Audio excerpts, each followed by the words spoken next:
Hello, everyone, and welcome to Snap Take. This is Glazer of Snap Judgments, the official podcast of Marvel Snap Zone, and we've got a jam-packed episode for you today. Gone are the days where we just did two decks and out. We've got two extra special features for you today.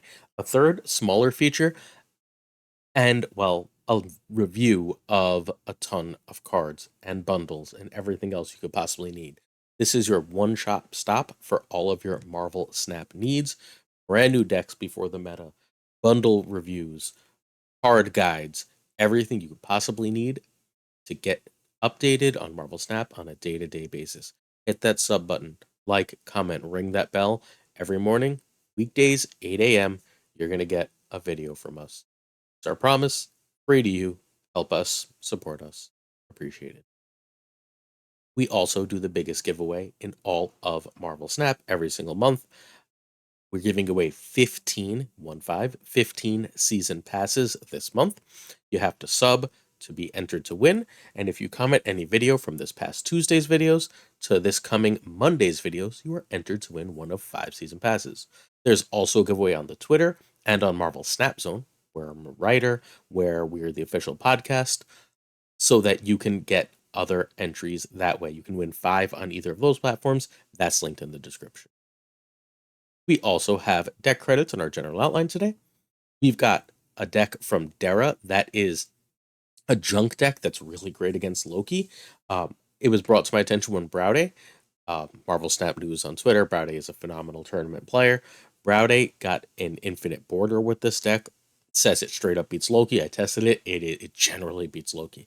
So if you're having trouble with the green yellow horned one, try this deck. We've got a new intermission between decks. We're going to review all 6 cards in January, Season Pass, and 5 cards. Then we're going to look at Hela Tribunal, an oldie but a goodie. That's another Loki killer. It's another deck to take into Infinity Conquest. If you snap and retreat wisely, it's one of the easiest infinite borders you can get. That is from Di Cheng Cheng on Twitter. The original of these, it is 2 cards different now, was made by Safety Blade, who you can find at twitch.tv/SafetyBlade. Safety Blade is a genius deck builder, one of the best in Marvel Snap, absolutely on the same level as players like Dera and Lambie, with none of the credit. Sorry. Next intermission between decks. Let me go over the 5 spoiled cards that I'd most save my spotlight caches for, along with their dates, so that you can plan better. Finally, we have a third deck. That's from our friend BitTwiddle. BitTwiddle does our graphics. You can see on the side that lovely Thanos. BitTwiddle made that. He also makes Fozzer's graphics, a few others. Super great person. You should check him out on Twitter at Twitter, bit_twiddle. And over on YouTube, if you want gameplay of that deck, our friend Fothor Newman at some point today is going to have gameplay with this same deck. And finally, we'll end today by looking at my shop for the day, and you guys are going to help me decide, hopefully, whether or not I should buy a. This mystery bundle for $20 is also out. This is usually a no-brainer buy for me. About for $20, you usually get about 1,400 gold. There's more than that now though, because you've got the first time you buy gold double the gold. That's a better value. I wanted the variant, so I grabbed this version. But with 1,500 credits and 1,000 gold and a variant, this is one of the better deals that they've got for this. What mystery variant did I get? You're going to have to watch. That's at the shop review at the end of the video. You're going to see what variant I got. It's mildly ironic. Our first deck for the day is Dera Junk, courtesy of Brade. This deck is awesome. It can struggle a little bit into things like Luke Cage, but even then, it's only really running Spider Woman for that negative power. What it otherwise wants to do is dump power and clog your opponent's board. The Widow's Bite clogs the opponent's board. The Hooded Viper or Hooded Widow clogs the opponent's board. Debris clogs the opponent's board. Goblin, etc. Meanwhile, on your side of the board, you have powerful cards and effects. Use Titania to clog their board, but at the end of the game, Titania ends up on your side. You get that 1/6 demon. That's great stats. If you eat a bunch of the junk on your side of the board, Carnage is extremely strong. That's a 2/6 to 2/8. Spider-Woman becomes a 5/12, and Doc Ock is a 5/10 that pulls their stuff, which seems bad, but you have Ghost Spider to reposition that on the last turn, and then you can always Shang-Chi anything big and dangerous that Doc Ock grabbed.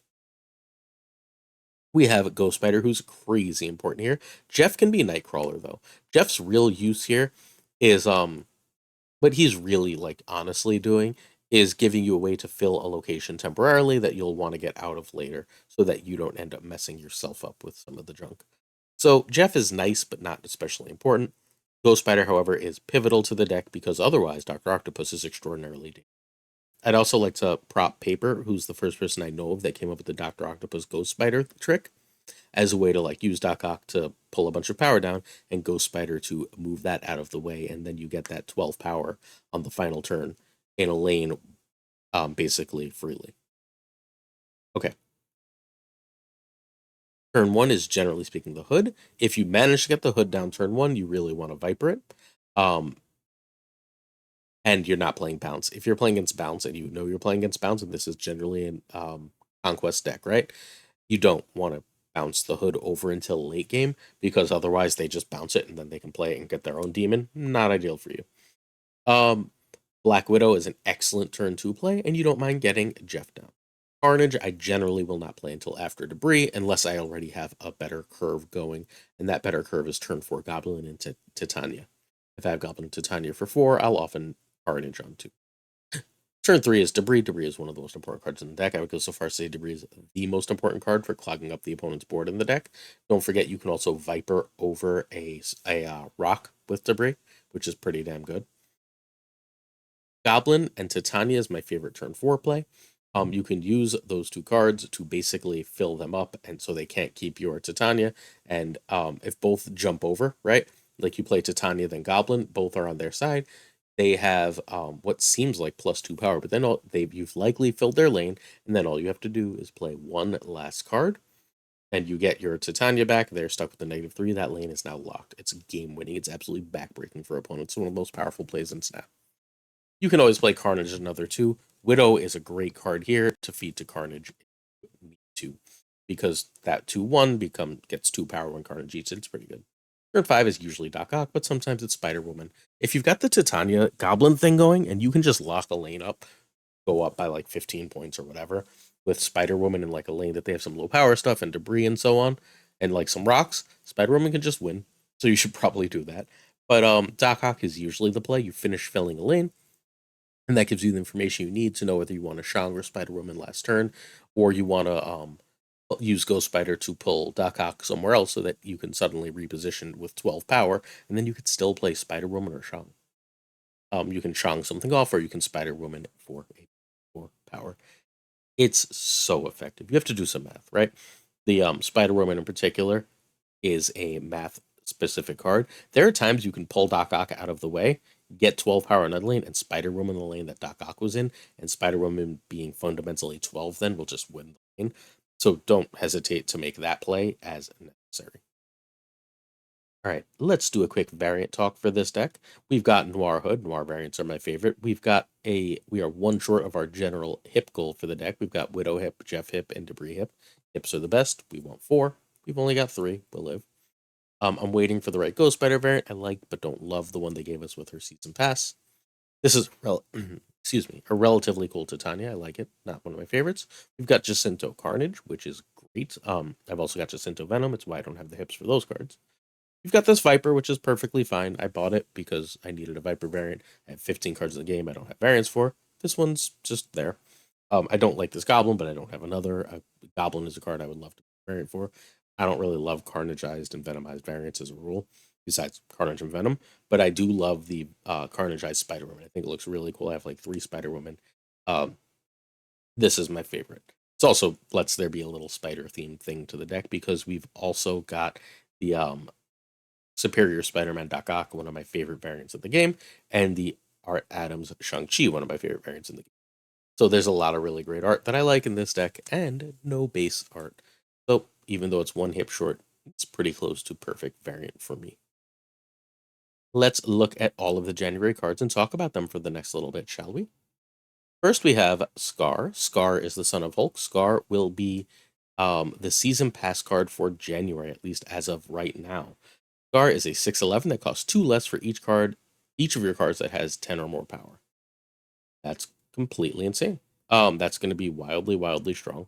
I have a feeling we're going to get She-Hulk getting some kind of power boost. I could be wrong, to make this even better. But this is going to work incredibly well with a lot of cards. It's very easy to get, for example, Werewolf by Night to a 11 power card. That's -2. All you really need is that -2 to make Scar great. But if you can get -4, if you can play a 2-power Scar with a Shang-Chi on last turn of the game, or 2-power Scar with a Darkhawk on last turn of the game, that's nuts. Speaking of, Darkhawk is going to be one of the cards that makes this really cheap. Devil Dino will make this really cheap. There is a lot of power. There are a lot of things to do to make Scar really cheap. You can run a High Evolutionary deck. You can run Wave to try and cheat out something like Hulk. You can run a Lockjaw deck and just drop a bunch of powerful things. Like that Thor getting 10 power will immediately make Scar a 4. This is sick. This card is going to be fantastic. Is it going to be broken? I don't know yet, but I would not be at all surprised to find out that this is one of the best cards in Marvel Snap. Next up is Kyra, and Kyra worries me, and I'm hoping this is not the final version of Kyra. I believe that this is Mobius 2.0, or as close as we're going to get. So hopefully we've learned a lesson. 3/4, your 1 and 6 cost cards can't be destroyed. For the 6 cost card, what it really means is that like your 6 cost cards are safe from Malioth. That's honestly most of the time what it means, although it will protect Scar, who you can obviously drop earlier from Shang-Chi. I'm concerned about the 1 cost cards being immune to Killmonger. That's crazy, crazy strong. We've long thought that what's going to happen in Marvel Snap is that 1 cost Zoo style decks would likely be the best thing to do if it weren't for Killmonger. Well, we're about to find out. So I'm a little worried about Kara. I think this is going to be an extremely strong card. It's also worth noting that skip weeks are gone. There is no skip. Scar will be out the same week as Kara. You can get 1 in the season pass, 1 in Spotlight Caches. That makes keeping up harder. And remember, as you're frustrated by this, it was possible with optimal gold use of just buying the $10 season pass prior to this to keep completely up to date on cards. Now, I think, and we're gonna have to double check the math, that you'll miss a card every other month with this if you're using your gold optimally. So be it, I guess. I'll get back to you with more math on that as soon as I have it. Next up, we have Hercules. I think Hercules is going to be amazing. Hercules is 4/6. The first time another card moves here each turn, move it to another location. So we got confirmation on Twitter, and this is going to be a longer conversation, probably in Sunday's video, that in a future patch, I would assume before January, that the Phoenix Force bug is fixed. Phoenix Force is supposed to work with multiple men, where the copies can also move. Well, if that's the case, you can play a Phoenix Force elsewhere, right? Move it to the Hercules lane, and as long as the first card there, Hercules can go, no, bounce again, and then you get 2 extra copies. It's also going to be amazing with the Human Torch, who you can move multiple times just by having Hercules out. You move a Phoenix to Human Torch there, a regular Human Torch there, and that's 2 moves. That double move for any of those cards, Vulture, Dagger, so on, every time you move that lane is going to be great. And remember, this works against opponent stuff too. So if your opponent is going to try and move, you can be like, no, I want this lane to be protected from that at the end of the game. Hercules is going to be very, very good. I don't know what to make of this next card, though. Miek is, after each turn, if you discard any cards, gain 1 power each for each end move. It probably goes in discard decks, and they probably run Storm, I guess. It's likely to be like a 1/5, 1/6, but you can't really control where it ends up in your discard. I don't know what to make of this. It's probably good, but I'm confused by it. That's straight up where we are. I'm not excited by this card. I think it's, again, probably very good, but I'm not convinced. Next up, we have the Grandmaster. Oh, sorry, wait. So move is once, right? If it gains 1 power for each and moves for each, that would be completely busted. So I'm assuming it only moves. Okay. The Grandmaster is the card I'm most excited about. I'm pretty. 2/0 on reveal, move one of your other on reveal cards here to the middle location, and its ability happens. So you play Grandmaster in the left or right lane, right? It grabs an on reveal, and if you only have one, you know what it's going to grab, and shoves it to the middle and replay. That's nuts. There's a billion cards that's completely nuts with, but what it's really crazy with is 2 cards. Ravonna Renslayer, which makes Grandmaster cost 1, and, excuse me, Werewolf by Night, which is going to move twice off Grandmaster. It's going to move to Grandmaster and then to the middle location as 200 reveals happen.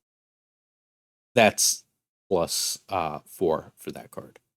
I am so excited for this. Grandmaster, if Grandmaster came out tomorrow, I'd be thrilled. Finally, we have Beta Ray Bill.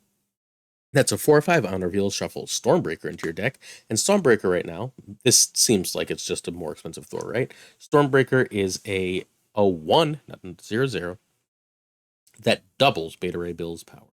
So if you have any pumps on Beta Ray Bill, those pumps are also doubled, which is just extra power. Makes the card like Forge a +4. I think that's going to be really good too. I think these cards might pull Lockjaw back to the top of the meta.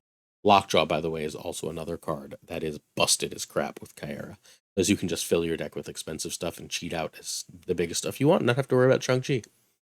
I think that this month is January is looking significantly better than November or December. I've reviewed those previously in videos. I will hit them again as we get closer. The November stuff is coming in a week. I'm doing, just so you know, over on Marvel Snap Zone, I do a series where I ask something between like 30 and 50 creators to rank the last season. That would be the October cards, and then rank as prediction all the cards in the November season. So that article will be coming out next week on Snap Zone. So we're going to be looking at those cards again very, very soon. Deck number 2 for the day is Snap Orange, is Hela Tribunal. This is a standard as heck Hela Tribunal, but because all the Loki decks that are running around, all the discard decks, etc., don't run Cosmo anymore, this is wildly strong. Basically, what I want to do is get down Invisible Woman, play MODOK behind it, and then play Hela after that. It has magic to get an extra turn to do so. Jubilee and Lad, who basically try and get the extra opportunity to hit a key card. And if it does, it puts everything into play, and Tribunal spreads it all out evenly. You end up with something like, if you get even remotely good draws, something like 38 power in each lane. It's a thing. The other game plan that you can do here is you can go Invisible and Magic. You need Magic specifically for this, though. And then you can go Iron Man into Onslaught into Living Tribunal. And if those are all in one lane, you have like 32 power in each lane. So that wins a lot of games of Marvel Snap too. It's way more consistent than it seems. It's got the most like predictable snap retreat patterns in Marvel Snap. If you just want infinity borders, don't get unlucky draws, and you retreat wisely. You have to retreat when you don't have it. Just get so many cubes with this deck. It's so hard to beat. All right, if you don't have Lad, you can try Crystal here. Crystal is perfectly fine at replacing Iron Lad. It draws you an extra card. It's not as good the last turn of the game, but it's better early. While Tribunal and MODOK are completely irreplaceable in this deck. So turn 1 you pass, turn 2 you play Invisible Woman, turn 3 you Magic, turn 4 you can play Lad or whatever, right? You have like an extra turn to mess with as long as you get Magic out. Invisible Woman is more important than Lad if you have Invisible. Next up, turn 5 you drop MODOK behind Invisible Woman. Turn 6 you drop Hela behind MODOK. Again. Cool. If you see Hela and don't have MODOK yet, please put Hela behind Invisible Woman, because then you can use Iron Lad and Jubilee on the following turns as extra chances to hit MODOK. You can also, if you're not seeing your cards, on turn 5, stick Iron Man behind that Invisible Woman, then Onslaught, then Tribunal. That's also a really good play if your opponent does have Cosmo, and gives you another way to win the game of Marvel Snap. All good? All good. Let's keep going. Variant talk for the deck. We have a lovely Alex Ross Invisible Woman. I decided to throw a couple of the most recent Midnight Suns variants here. We've got Magic and Iron Man looking great. We've got, sadly, we're up to 3. Okay, 3 hips, so we're close to set for hips. We got the lovely Lad, Onslaught, and Giganto. This is one of my favorites. I really love that Giganto. This is the 90s X-Men cartoon Jubilee with Wolverine in the background. I really, really like it. Baby MODOK. I have a few MODOKs. There's no MODOK I love. It's kind of weird design, but this one's cute, so I threw it in there. This is my favorite of the Infinauts I have because this one actually looks big.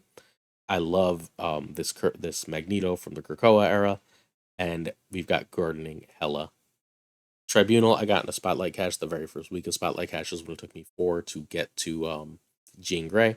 I like it. It's not my favorite variant in the world, but hey, I like Tribunal, so I'm happy to run it. Again, please, please, please try this deck if you are concerned with if you are like at all concerned with making sure you get that infinite border. It's really strong and really easy to use. All right. These are the cards I strongly urge you to save for. If you'd like to see a ranking of these cards and a deck for each, later on today on Marvel Snap Zone, I have an article that does exactly that. The first card and the next important card to get, I think, is Annihilus. It's coming out on 11/22, so you have weeks to save. Again, this is assuming that none of the other cards in the spotlights are things you're looking for. We're talking specifically about new cards.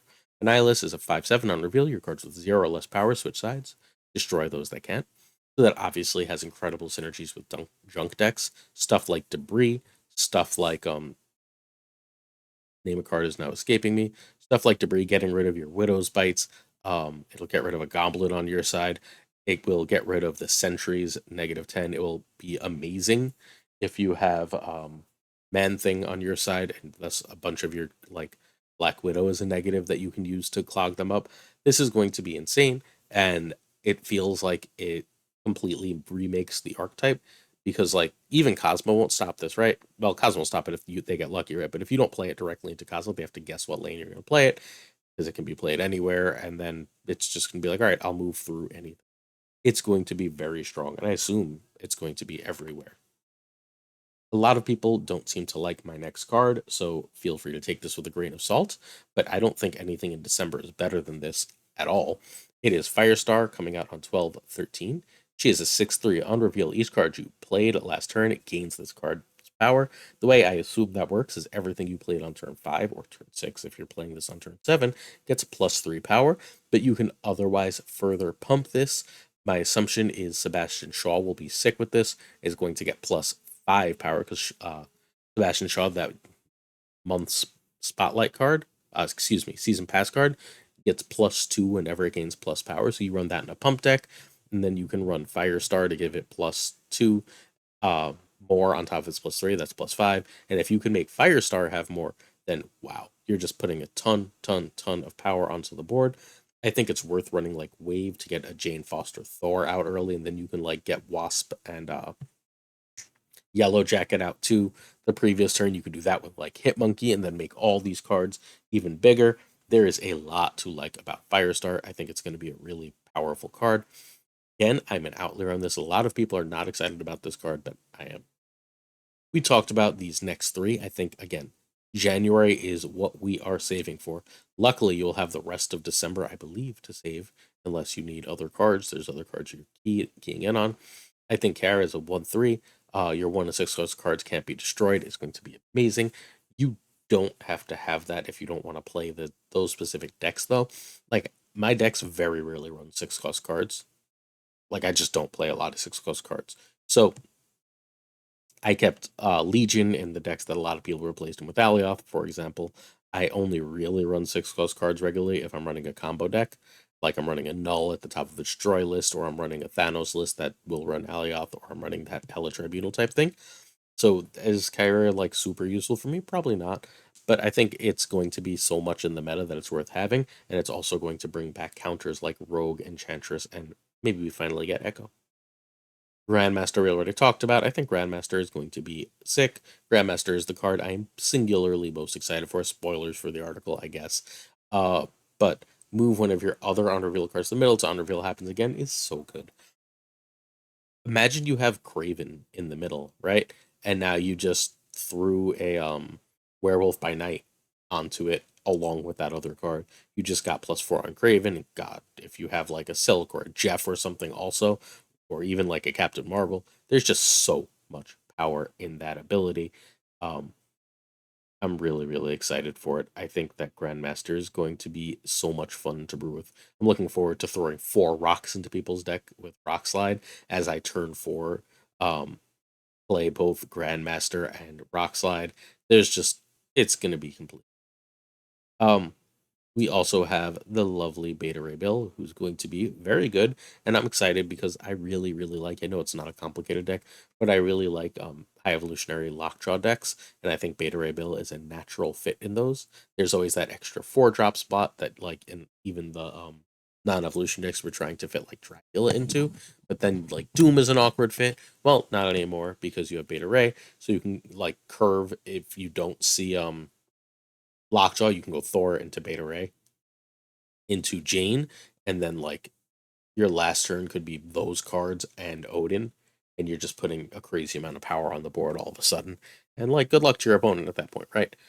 It seems super fun and super, super strong. Beta Ray also probably synergizes with that Sebastian Shaw deck because Beta Ray likes pumps too. And if you can get double on the pumps, right, you're just getting extra value. Finally, our third deck of the day is from our friend BitTwiddle. This is Werewolf by Thors. He actually called it Serial Killer. This deck is great. It is very cool and very powerful. What it basically wants to do is get Werewolf by Night and Thor down, then play Jane. And on the last turn of the game, you go Mjolnir, Wasp, Yellow Jacket, Hit Monkey, and then a couple of the ones, ideally Rocket Raccoon. All of these things are bouncing that werewolf all the frick over the board. As werewolf bounces all the frick over the board, it becomes crazy powerful. Hitmonkey becomes crazy powerful. Thor becomes a 10. Rocket becomes a 4. And game of seems like it's probably pretty damn good, right? Um, I like this deck a lot. It's been really fun. Okay. Werewolf can be Bishop if you don't have Werewolf. It is so much worse, and at that point now you're running Mysterio, and it's a different deck, but hey, you could do it. You need Hitmonkey. You do not need Nico in any version of this. Nico as Forge is perfectly fine. And I'd probably run Elsa over Rocket. I think you need Luke because otherwise Shadow King destroys this deck. And you're running Shadow King, so you want to be able to use yours safely without destroying yourself.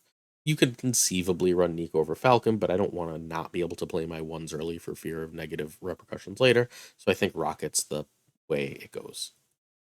Uh, Turn 1, Hammer Rocket. If you know where they're going to play, Rocket's great. If not, just drop a ham. Turn 2, Luke. Feel free to, if you played Nico, make turn 2 be your Falcon. Falcon is otherwise very hard to fit into the curve. It ends up being a play often on turn 4 if you don't see Thor or Werewolf, as the case may be. Turn 3, Werewolf. Turn 4, Thor and a 1. Ideally, that one is Rocket or Nico, so you're moving Werewolf twice, and now you have a 3/7 already. Then you Jane, and now you have a 3/9 Werewolf. Then you drop it all with Hitmonkey at the end, and it's especially cool that Yellow Jacket is an on reveal, because if you get Luke out, that on reveal doesn't do anything, but it still moves hard. I left the turn 7 here by accident. Sorry about that, folks. But yeah, that's how this is going to work. It is so good. That Hitmonkey is huge, right? Sorry, Luke, I guess. So you would go Luke, Rocket, Hitmonkey, and 3 zeros. And just be like, all right, I've got a giant werewolf, I've got a giant monkey. Have fun with my pets. Obviously, if you have Frog Thor, it should be in this. Look at all the animals. It's got Rocket Raccoon, Thor as a frog, Werewolf, Hitmonkey, and the Spider Ham. Let's go. All right, variant talk time. Sadly, we are at a soul 1 hip. I actually have a hip monkey, but I like it so much worse than this one. I don't know what to tell you. I threw the hip wasp in here just because I wish I had it. We've also got this amazing Scotty Young rocket. He did most of the rocket stuff. It's great. We've got a steampunk yellow jacket and a steampunk falcon. Cool variants. This is the only Shadow King I really like in Marvel Snap. Wish there were more. Midnight Suns Nico. We've had a lot of Midnight Suns here today. My favorite Luke Cage, the Werewolf by Night I willed into existence. Frog Thor, who's amazing, and Jane is one of the last 15 variants. So keep your fingers crossed. I see a good Jane in my shop tomorrow. Speaking of shops, it is shop talk time. All right, we're going to start with what I want you to comment today is anyone who made it this far anyway. Do I buy this Loki? I love the Loki that you see on your right. And I don't know if I need another, but the Rainbow Bridge Loki is pretty damn good. I'm going to decide probably around 2 p.m. Eastern. So if you're commenting before then, let me know, do I buy the Loki or not? We also have a hip sunspot, and every time I don't buy a hip, it hurts my soul. But I have these other two great hips. One is the Twitch drop, one is from a very expensive bundle. Um, I think that they're both great. I have the wintry one in gold, and it looks really cool. I don't know. It's hard for me to spend more on that. Storm has the best variant in Marvel Snap. I think Storm and like Jubilee are 1 and 2, and Sunspot is probably 3 in terms of like every variant being completely amazing. But I have two great Storm variants, including the one we got from that music video event in gold. So I don't know if I need any more Storms. So like I'm not turning them down, but hey. And I told you at the end of the video, I tell you what variant I got. I was told to buy this one a bunch from yesterday's shop, but I already have a Darkhawk I like. Well, apparently the Marvel Snap gods agreed because it gave me this Flaviano Darkhawk in my mystery bundle that I spent 20 bucks for. So I got gold, I got credits, and I got a sweet new Darkhawk for free in the process. Not for free, but like I was buying it for the golden credits, right? Because you have to assume you're getting a pixel from these. I did not. I got an awesome variant instead, so I'm really, really happy. We talked about our Morbius variants yesterday, so we're not going to revisit that. I don't like chibi variants, but I also have a Noir Jessica Jones, so I don't need another one of those. We're not spending anything on pixels, and I have two Snow Guards. I both like both better than the variants. That's today's shop talk. That's this week's videos. I will likely be back Sunday, but guaranteed, as always, be back Monday with at least two new decks, with at least two new longer segments in between the decks, everything else you could possibly need to keep up to date. Marvel Snap. Oh, before we go any further, one more thing. I spoke to Glenn earlier. Um, he's announced that this is going to happen, but I want it to be clear. He's going to address what happened with Mobius and how the change were locked in early and like what they're going to do about this in the next OTA notes. So that'll be next Thursday. So we'll be covering that obviously because I think that's one of the most important things. Hopefully he finds a way to make this. That's it for today. Thank you so much for watching this video. Really, really appreciate your support. We'll see you Sunday or Monday for another Snap Take. Sub, show love. Good luck with that giveaway. Only 2 videos left to comment on. Peace.